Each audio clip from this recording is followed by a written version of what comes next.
ونصلي على رسوله الكريم اما بعد فاعوذ بالله من الشيطان الرجيم بسم الله الرحمن الرحيم واعتصموا بحبل الله جميعا ولا تفرقوا صدق الله العظيم. دا د بخمله مدزی یونین کونسل مشران دي. موږ دلته اوس ډیر اهم ترین میټینګ وکړو. د دې میټینګ ایجنډا چې دغه ګیس ته چې کوم بیټنونه روان ده، کوم شوی نه روان ده، او دلته د لکی مروت په په خاورې باندې تیریږي، او تر نن ورځې پورې موږ ته دا شعور چې دا یقین دهاني یا څه قانوني داسې هغه موږ ته مخته نه ده راغلی چې دې ګیس چې به ځي لکی مروت ته برخه ورکوي که نه بیا ورکوي.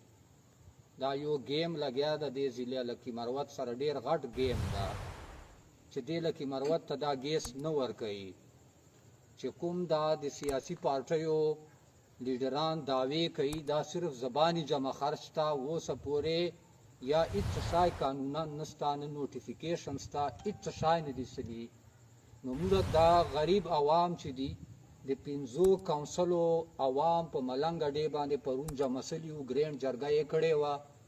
ریلي یې باسلې وه، په ګمبلې اډې باندې باقاعده مظاهره کړې وه. هغه 5 کونسلو چې دا فیصله سلې وه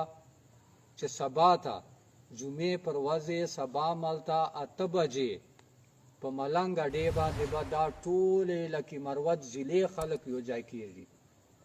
نو ایګه دا ټول ایګه 5 کونسلو له طرفه نه ټول ضلع لکي مروت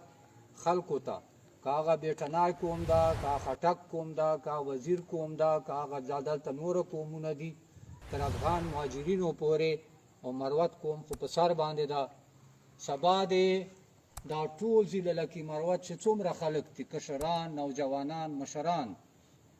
دې ټولو ته موږ دعوت ورکوو چې دا د ټول ګمبلې اډې ته رسیږي، خپل گاډو بندوبست کوي، خپل د نوره بندوبست کوي چې څه قسم بندوبست کولای شي. هر سړی چې له سر نه پټکای تړي ا د ځان رسوي، دا هر سړي باندې دا قومي فریضه ده